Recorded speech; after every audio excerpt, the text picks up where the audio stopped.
Assalamualaikum warahmatullahi wabarakatuh. Nama saya Lala Halimatunisa dari kelas PAI 4C. Di sini saya akan menjawab beberapa pertanyaan presentasi tentang puasa. Baik, langsung saja. Bagaimana cara membayar utang puasa yang sudah bertahun-tahun? Jawabannya yaitu, dalam hal ini, seluruh ulama sepakat bahwa hutang puasa itu tidak gugur, walaupun sudah lama terlewat dan belum dibayar dengan qadha. Tidak ada istilah hangus atau pemutihan dalam masalah ini.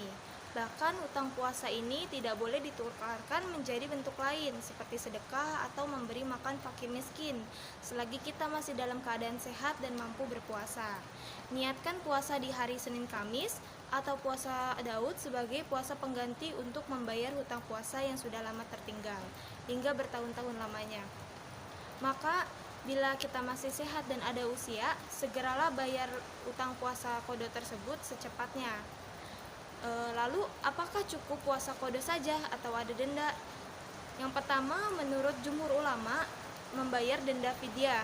Sebagian fuqaha seperti Imam Maliki, Imam Syafi'i, dan Imam Hambali mengatakan bahwa harus mengqadha setelah Ramadan dan membayar kafarah atau denda. Perlu diperhatikan, meski disebut dengan lafal kafaroh, tapi pengertiannya adalah membayar fidyah, bukan kafaroh dalam bentuk membebaskan budak, puasa 2 bulan, atau memberi 60 fakir miskin. Dasar pendapat mereka adalah kias, yaitu mengkiaskan orang yang meninggalkan kewajiban mengqadha puasa hingga Ramadan berikutnya tanpa uzur syar'i, seperti orang yang menyengaja tidak puasa di bulan Ramadan karena itu wajib mengqadha serta membayar kafaroh atau berbentuk fidyah. Yang kedua, menurut mazhab Hanafiyah, tidak ada denda. Sebagian lagi mengatakan bahwa cukup mengqadha saja tanpa membayar kafaroh. Pendapat ini didukung oleh mazhab Hanafi, Al-Hasan Al-Basyari, dan Ibrahim An-Nakhi. Menurut mereka, tidak boleh kita mengkiaskan ibadah puasa, jadi tidak perlu membayar kafaroh dan cukup mengqadha saja. Yang penting jumlah hari puasa qadhanya sesuai dengan jumlah hutang puasanya. Lalu bagaimana kalau lupa jumlah hutangnya? Nah, kalau masalah yang satu ini memang agak sungkar untuk menjawabnya. Sebab hutang kita kepada Allah Subhanahu wa taala itu seharusnya kita catat baik-baik. Maka cara yang paling masuk akal adalah dengan cara melakukan anggaran atau perkiraan.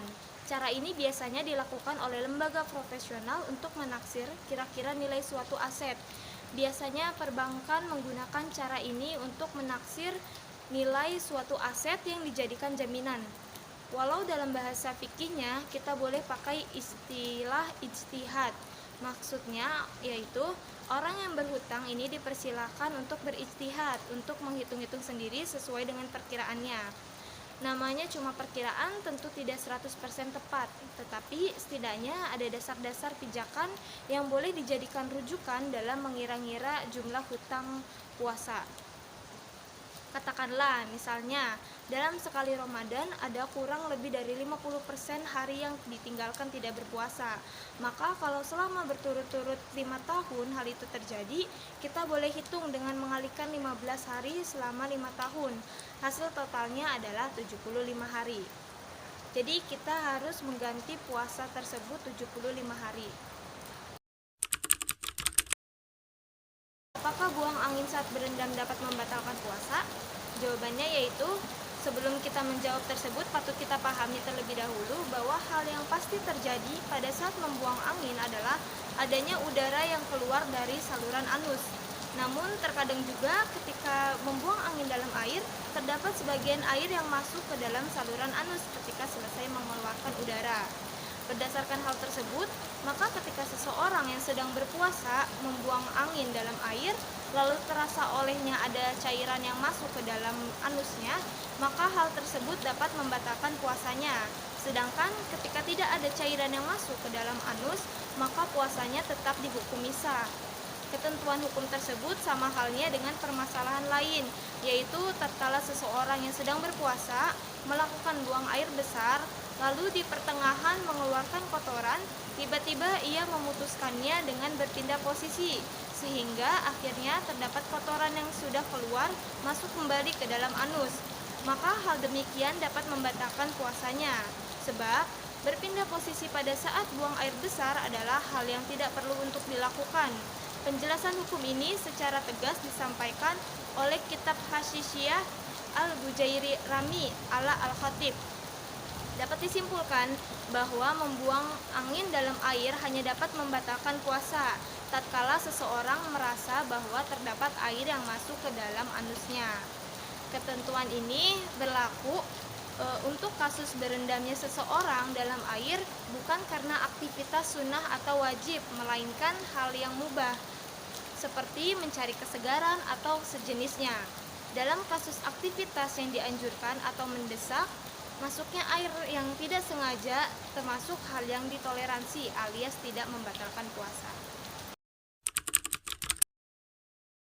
Mana hukumnya perempuan yang sengaja minum obat pencegah menstruasi? Jawabannya yang pertama, beberapa ulama menegaskan bolehnya mengkonsumsi obat pencegah haid selama tidak membahayakan pengguna, baik resiko yang bersifat sementara maupun permanen.